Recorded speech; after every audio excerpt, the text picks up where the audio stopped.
এত মানুষ ভগবান খুঁজছে, ভগবান পাচ্ছে না। কেন পাচ্ছে না? আপনি ভগবান খুঁজছেন, ভগবান পাচ্ছেন না। আমি ভগবান খুঁজছি, ভগবান পাচ্ছি না। কেন পাচ্ছি না? ভগবান আর কেউ নয়, আপনি ভগবান।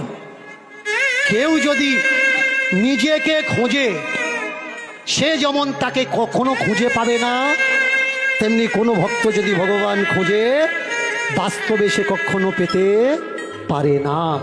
একটা নিরাকার ভগবান, একটা আকার ভগবান।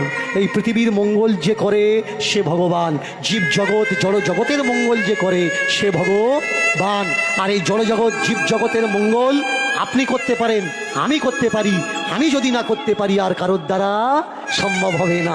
তাই সেই ভগবানকে আমি আমাকে খুঁজছি, তাই আমি দেখতে পাচ্ছি না। আমি বলেছি, কথা দিয়েছি, যে সমস্যা তৈরি হয়েছে যে কৃষ্ণ অসুর, ভালো করে মন দিয়ে শুনবেন। ঋগ্বেদ প্রথম মণ্ডল থেকে নবম দশম পর্যন্ত পড়বেন।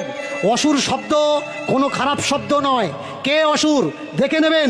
যে মদ খায় না তাকে অসুর বলা হয়, যে শক্তিশালী তাকে অসুর বলা হয়, যে বলশালী তাকে অসুর বলে, যে ক্ষমতাশালী তাকে অসুর বলে, যিনি রাজা, রাজগদ্দিতে বসে প্রজা পালক, সেই রাজাকে অসুর বলা হয়, ক্ষমতাশালী অসুর বলে। আমি বলছি না, কে বলছে? ঋগ বেদ বলছে। দয়া করে অসুর শব্দের ডেফিনেশন পেতে গেলে ঋগ্বেদটা একটু পড়বেন। আর বাড়িতে যদি ঋগ্বেদ না থাকে, মোবাইলে ঋগ্বেদটা ডাউনলোড করে নেবেন, নিয়ে পড়বেন যে ভগবান শ্রীকৃষ্ণকে বেদে অসুর বলা হয়েছে।